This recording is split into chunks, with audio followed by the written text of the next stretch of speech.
Mm.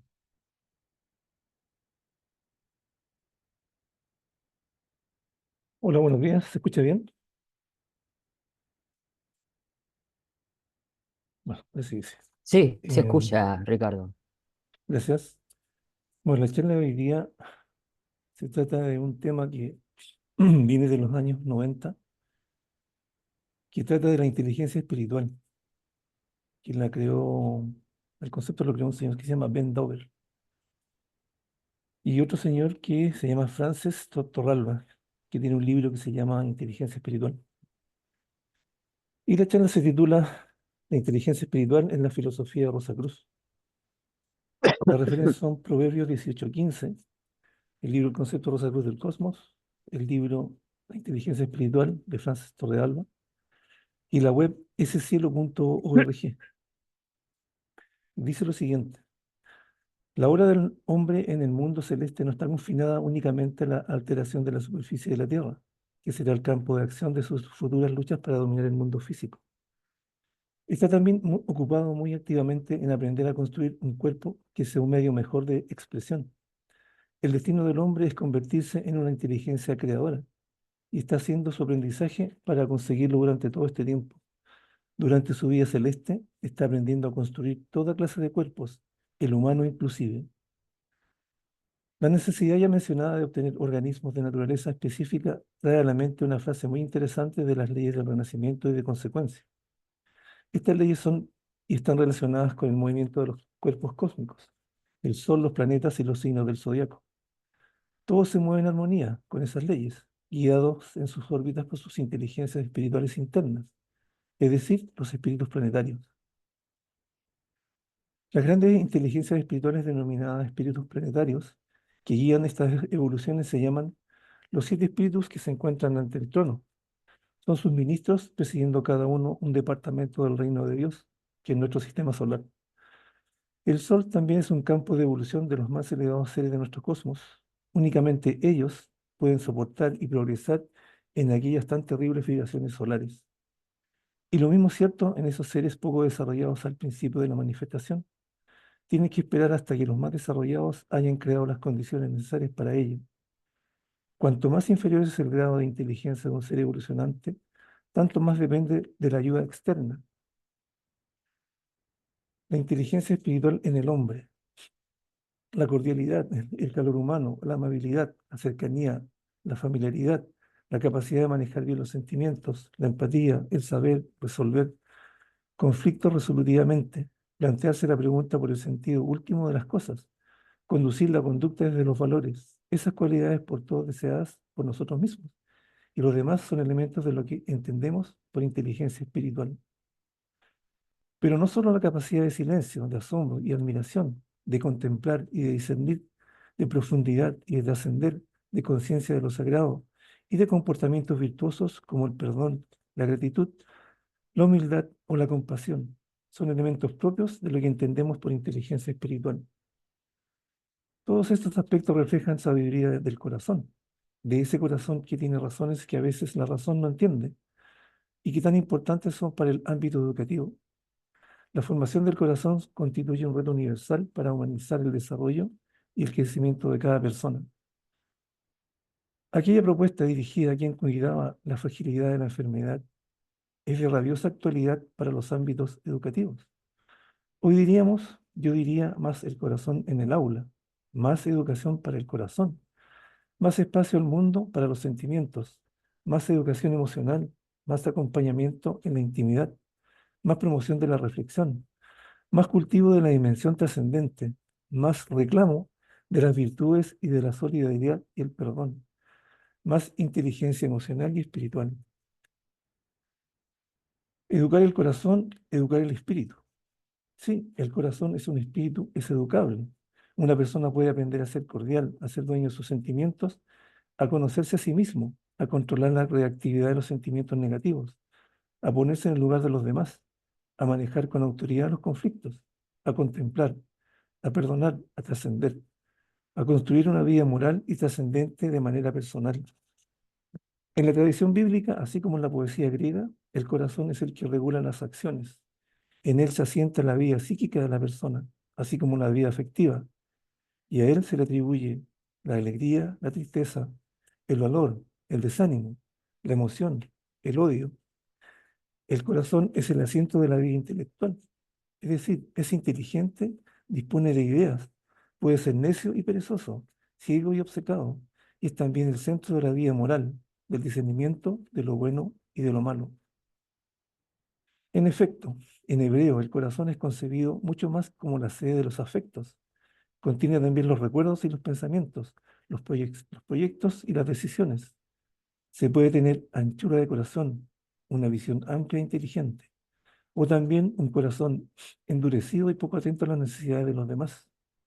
En el corazón la persona dialoga consigo misma y asume sus responsabilidades. El corazón es, en el fondo, la fuente de la personalidad consciente, inteligente y libre, la sede de sus elecciones decisivas, de la ley no escrita. Con él se comprende y se proyecta. Educar al corazón es trabajar también en el mundo de las actitudes interiores, porque precisamente el exterior de una persona manifiesta lo que hay en su corazón. Al corazón se le conoce entonces indirectamente por lo de que él se expresa en su rostro, por lo que dicen sus labios, por lo que revelan sus actos, aunque también es posible una doblez o falsedad que lleve a expresar lo que no habita en su corazón. El corazón para los semitas y los egipcios es, sobre todo, la sede del pensamiento, de la vida intelectual, de modo que el hombre de corazón significa ser sabio, prudente, mientras que carecer de corazón es lo mismo que estar privado de inteligencia, es decir, una persona que no piensa. Ese es el reto, educar la vida espiritual por el camino del corazón. La inteligencia espiritual práctica, el corazón en las manos.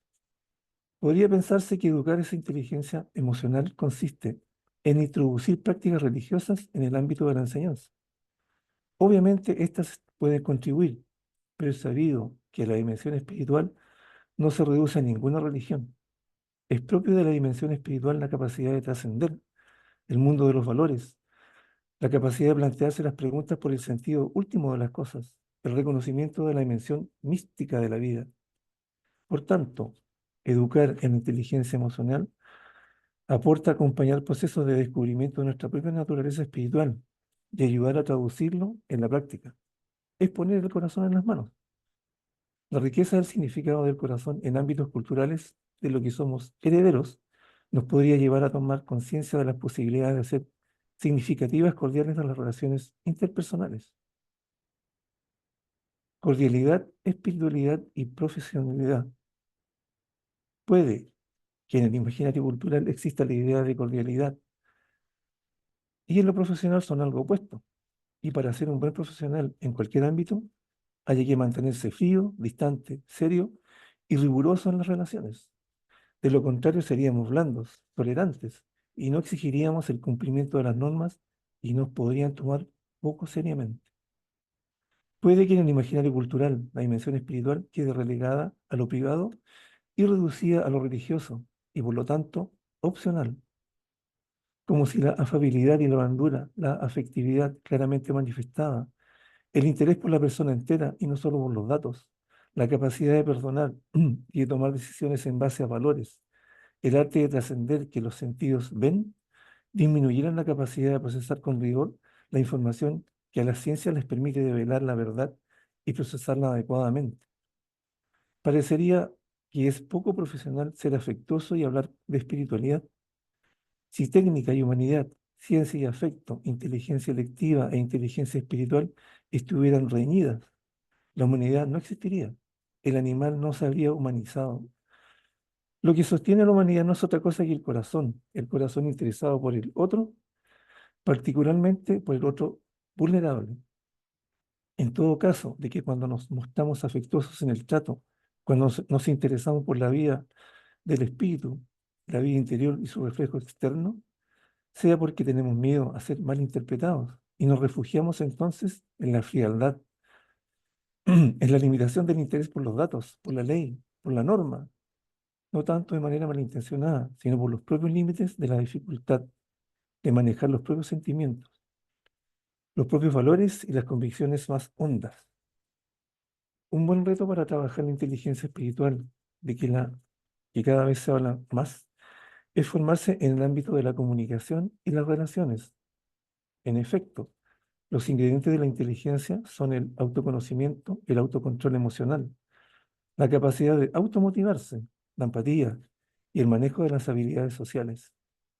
Cultivar esta inteligencia se complementa con la inteligencia electiva, puede contribuir a nuestra felicidad y dotar nuestras relaciones de la cordialidad con la que se construye más fácilmente en el reino que con la rigidez de la inteligencia electiva.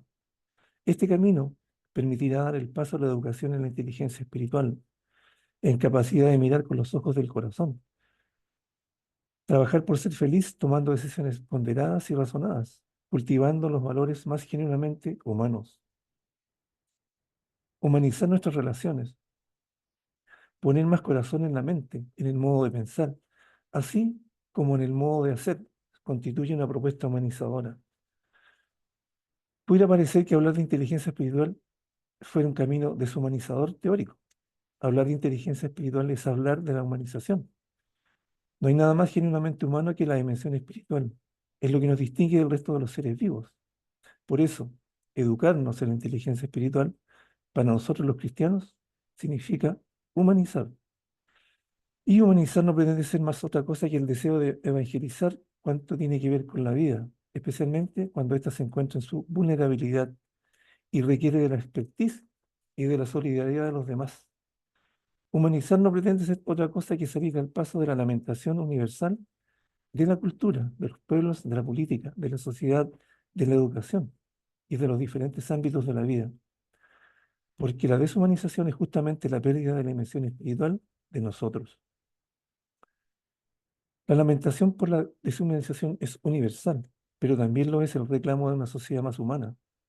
En lo que es en los países más desarrollados, como los que se encuentran en vías de desarrollo, se trata de buscar los valores genuinamente humanos y evangélicos, que sean puestos al servicio de la persona, que construyan con justicia y generen relaciones sanas, en las distancias cortas y en las largas. Educar en la solidaridad, el perdón y no el rencor, a la paz, al respeto por la naturaleza, al amor por el silencio y la contemplación. Es construir un mundo más a medida de nuestra condición humana. Humanizar no quiere ser otra cosa que promover las relaciones de las que se pueda decir que están realmente centradas en la persona, respetándola de la manera más sagrada y considerándola de forma integral. Y no habrá consideración integral de la persona sin tener muy presente la vida del espíritu, la vida de la capacidad de trascender y de reconocernos como seres morales. Humanizar es un objetivo compartido por gran parte de la humanidad, por los que han trabajado y trabajan en realidad en todas las instituciones, con motivaciones religiosas o laicas. Compartiendo ese proyecto desde el ser cristiano, nosotros tenemos una fuente, el Evangelio, referentes y esenciales, con muchos fundadores carismáticos, un estilo particular que hace que se conozca, que nos asocie e identifique como el buen vino que distingue su buen buqué. Por eso es cierto también que a veces, más que personas o grupos caracterizados por la humanidad, son descritos como personas frías, rígidas, llenas de normas y tradiciones arcaicas, difíciles para las relaciones simétricas, autoritarias, dogmáticas, poco abiertas al diálogo y a los cambios. A veces ha sido precisamente la religión o la perversión de la religión lo que ha deteriorado el cultivo de la verdadera dimensión espiritual. ¿Qué decir de personas o grupos donde los horarios se esclavizan, generan culpa, donde las normas no favorecen el crecimiento de los individuos, donde la fe no es fuente de gozo y de liberación, donde la autoridad es más ejercicio de poder que garantía de servicio, donde los afectos son zona prohibida, es decir, reprimidos, donde disfrutar es mal visto y sacrificarse es la virtud esencial sin conectarla con el amor? Poner más corazón en las manos significa, en el fondo, que ser eficazmente en la sabiduría del espíritu, empeñarse porque allí donde hay una persona que sufre, hay otra persona que se preocupe de él con todo el corazón, con toda la mente y con todo su ser. Poner más corazón en las manos podría ser el lema para la nueva humanidad. Queremos promover una cultura en que las manos y la mente de los hombres y de las mujeres hay un corazón apasionado, capaz de discernir bien, genuinamente el recto pensar, un corazón dilatado por la creatividad de la caridad, un corazón reflexivo y meditativo, capaz de guardar en él la intimidad ajena y custodiarla con respeto, un corazón que haga sentir su latido de estremecimiento ante el sufrimiento ajeno, un corazón inteligente donde se discierne la voluntad de Dios, un corazón herido, también a la vez que sanador, firme y vigilante, en el que se fraguan los mejores planes y donde se cultiva la mansedumbre, es decir, un corazón inteligente y tierno. La inteligencia espiritual es la inteligencia del corazón. Podrá ser el motor de todo proceso de humanización, si ésta es escudriñada con verdadera pasión por el hombre, sin miedo a denunciar las injusticias y los signos de deshumanización, como es el propio de los profetas, sin vacilar ante los riesgos que se supone ir dejándose la vida día a día en el empeño de defender la dignidad de toda vida humana. Ojalá nuestra vida, que siempre tiene que crecer en sabiduría y en humanidad, tanto individualmente como en nuestros grupos y organizaciones, fuera una creativa escuela del corazón, que a la sombra de nuestro testimonio, perdón, a la luz de nuestro rostro, al amparo de nuestros quehaceres, muchas personas se preguntarán de qué estamos hechos y habitados, de qué está hecho nuestro corazón, para ser capaces de sorprender con tanta blandura y misericordia. Ojalá que el corazón en esta obra de arte de la ingeniería divina, con su divino de tuberías, bombas, válvulas, incansable fuente de calor, como dijera Galeno, que nos mantiene vivos, y cuyas razones a veces la razón no entiende, como afirma Pascal, llamada a la sede del pensamiento por Empedocles, nos mantenga tensos y a la vez blandos, como se mantiene un muelle para seguir humanizando al mundo. Para que así sea, contamos con la ayuda del Evangelio, al que incansablemente volvemos a buscar como la sierva sedienta al agua en el camino. Agradezcamos todos de corazón cuanto Dios hace y seguirá haciendo por nosotros y a través de nuestro futuro para construir un mundo más humano, más en sintonía con nuestro ser espiritual. Muchas gracias.